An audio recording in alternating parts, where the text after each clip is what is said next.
Hi everyone. Let's talk about project monitoring. Project monitoring actually breaks down into two key concepts. These are supervision and control. So, what exactly is supervision? Supervision is all about observing and watching closely. We keep an eye on how the project is progressing. We track each stage of the project carefully. We analyze the outcomes of each measurement. This is supervision, or monitoring in English. The other key term is control. But what does control actually mean in this context? Control typically refers to if we stray from our intended path, we want to get back on track. This process of taking steps to correct our course. This is what we call control. Let's take navigation as an example. When you're in an unfamiliar area, and you realize you've taken a wrong turn, your GPS keeps telling you you're off route. If you stubbornly refuse to turn back, it'll recalculate a new route for you. This whole process is about monitoring and control. The official term for this monitoring process is we gather key project information and measure its execution metrics. Then we analyze the collected data and measured results. After analysis, we can assess the project's current state and forecast its future trajectory based on emerging trends. Why go through all this effort? What's the payoff? Well, this process enables us to better steer the project towards success. The overall project monitoring process involves overseeing the project to assess its current status and understand the specifics. The other aspect is control, which means if we detect any deviations or trends towards deviation or early signs of issues, we take immediate action. This could involve corrective measures, or if we spot early indicators, we implement preventive strategies. These are all measures for project control. These measures help ensure that the project doesn't spiral out of control, stays within manageable boundaries. This allows for smooth project progression. This encompasses the entire project monitoring process. So, what does this process entail? First, it involves processing a vast amount of input data. This includes detailed information on the project's current state, the initial project plan, and what we refer to as project performance metrics. But what exactly are these performance metrics? It's about the measurements we conduct to gather performance data. Once we analyze this data, we get performance insights. I'll cover this in detail on a separate slide later. We can then use these insights in multiple ways for deeper analysis, such as cost-benefit analysis, earned value analysis, trend analysis, and variance analysis. We'll dive into this in the cost management section. We'll dive deeper into this topic later. We'll explore this in more detail. We'll skip this section for now. Just know that we typically conduct variance analysis. These analyses help us understand the extent of deviation from our initial plan, if the trend is improving, or if it's deteriorating, what corrective actions we should take to realign with our original plan. Understanding this concept is sufficient for now. Once we've completed these analyses, you'll receive a performance report. This report is typically presented to management. Let's look at the overall project monitoring process. First, we gather lots of historical data. Then we analyze it to get performance insights. We use these insights to assess the project's current status. Let's review the performance report. Based on this report, if we discover significant problems, we'll need to file a change request, implement change control measures, follow procedures, initiate changes. Alternatively, if we find minor concerns, we should consult the team to liaise and coordinate with the team, or to handle potential project risks, to monitor these risk-related issues. Alternatively, through our ongoing surveillance, we might identify certain problems that require immediate action. In this case, we'll revise our plan accordingly. Now, let's dive into the details. If we examine this diagram, we'll get a clearer picture.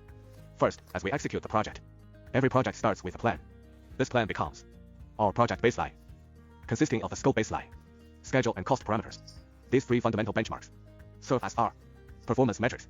Once we establish these baselines, we compare them with actual data collected throughout project execution to measure performance metrics. We call this performance data. We use this data, along with our benchmarks and project plans, to compare and analyze. By doing so, we can identify any potential discrepancies. You'll see, once we've done this, we get our results. We'll analyze it. The analysis shows that the project is running 10 days behind schedule and over budget by 50,000 yuan. We've also found the team is at risk with low team morale. We've gathered performance metrics, but the data is scattered and disorganized. What's the solution then? We need to take all this information and put it together in a document, specifically a report, known as a performance report. Now, about this report, which is simply called a report in English. Typically, when you're presenting, you'll need to create a report or give a presentation. It's really about showcasing your work effectively. Don't you think? We need to present this information in a way that effectively showcases it. So, how do we go about this? We create documents to showcase the report. Once we have these reports, submitting future change requests becomes much simpler. Regarding these 3 documents, I've got a specific page here. For work performance data. This refers to data collected during project execution. The data we've gathered consists of raw observations and measurements. In other words, it's first-hand data, obtained through direct observation and measurement. These values form what we call work performance data. Work performance information refers to this collected data. We then analyze this data through a specific process. How do we conduct this analysis? We typically compare the data with plans and documents. To perform our analysis, the analysis will reveal if the current situation is favorable or not. This includes what we'll cover later in cost management, specifically a technique called earned value analysis. This method can identify schedule variances, as well as cost deviations. It can detect trends in project schedule and project costs. Through this comprehensive analysis, we gain valuable insights into the project status. Once we've gathered all this information, we compile it into a work performance report. This report summarizes all our analytical findings. Let's look at how to present reports. What's the best way to report? We compile the information, record and share the data to create a comprehensive report document. Let me give you a simple example. Take Huo Manlu, who works at Xixia. Then there's Shimen Chuishuo from Xixia, Lu Xiufeng at Xixia, and Luo Fuxing at Xixia. So we have these 4 entries. Now, with these 4 entries, they say Huo Manlu, Lu Xiufeng, and Shimen Chuishuo are all top-notch martial artists. Luo Fuxing is also a martial arts expert. Okay, so we have 4 data points. From these 4 data points, what can we infer? We can say Luo Fuxing and Lu Xiufeng, Shimen Chuishuo and Huo Manlu are all colleagues. This is the conclusion we draw from our analysis. It's a performance metric. You get this information by analyzing the data. Now, regarding the performance report, if we were to choose the 4 greatest martial arts masters in our story, we'd likely include Lu Xiufeng and Shimen Chuishuo, along with Huo Manlu and Luo Fuxing. We then create a grand poster, featuring their 4 imposing portraits. That's the simple way to visualize this concept. Now, let's move on to our next point. We'll briefly explore data analysis methods. These analytical techniques will be covered in depth during our cost management section.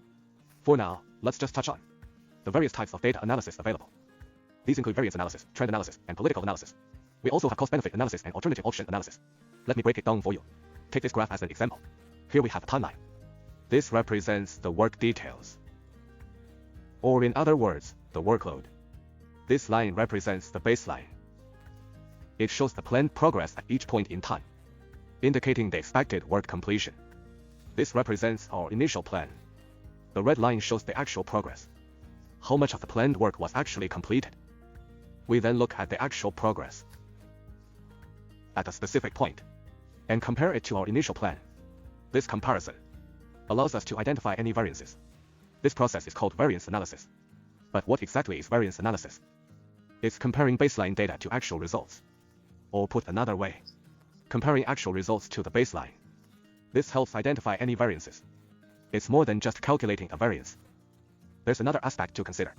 It's similar to getting a medical checkup. After a blood test, you'll notice they provide results for each blood parameter, along with the corresponding reference ranges.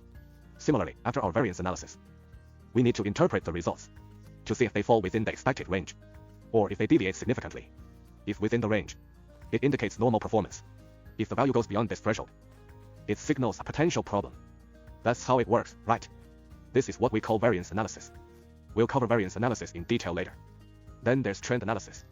So what exactly is trend analysis? It's using present data to forecast the future. There's an old saying about human nature. A child's behavior at 3 predicts their adult life, and at 7 their mindset. The patterns we develop in childhood shape our entire future. It's the same when we're working on projects. The initial tone of a project often sets the stage. Barring any unexpected events or significant changes, the project's tone is likely to remain consistent. This allows us to forecast future trends based on current analysis. Trend analysis helps us evaluate project performance over time, showing whether it's improving or deteriorating. This involves both variance and trend analysis. We'll skip the positive value analysis for now. We'll cover that in depth during project cost management. Let's touch on alternative analysis briefly. What do we mean by alternatives? Generally speaking, when we tackle a task, there's often more than one approach. You heard the saying, all roads lead to Rome, right? There are multiple ways to reach Rome, with multiple options available. Plan A is often your primary choice, even if you've already chosen a plan. What if plan A falls through? That's why you might prepare plans B and C as well. These alternatives are your backup plans. So, how do we decide which one to go with? We need to crunch the numbers for each plan, looking at the input-output ratio. We need to determine if it's worth pursuing. What's the potential cost of this approach? And what are the expected benefits? This process is called alternative analysis. It's all part of the cost-benefit analysis. Earlier in our business case discussion, we highlighted a particular analysis method, evaluating the input-output ratio and its suitability. This involves analyzing the costs against the potential benefits.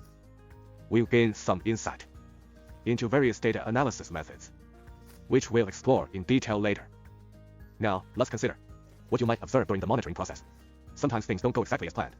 When this happens, we typically introduce something important, a change request. We've talked about change requests before. In this case, it's when we realize that reality doesn't match our plan or baseline. That's when we might propose changes, either to the plan itself or to our approach and strategy. The goal is to get the project back on track, keeping it under control. That's where change requests come in. We've covered change requests before. First is fixing defects. When we spot problems, we fix the bugs and solve quality issues or make corrections. When we check project progress, if it strays from the plan or if costs don't match the budget, we need to make these adjustments. Let's get this back on track to ensure it aligns with our language planning. Another approach is prevention. While there aren't any issues right now, they could arise later. For these potential issues, we can take preemptive steps to address them early. This is known as preventive measures in our change request.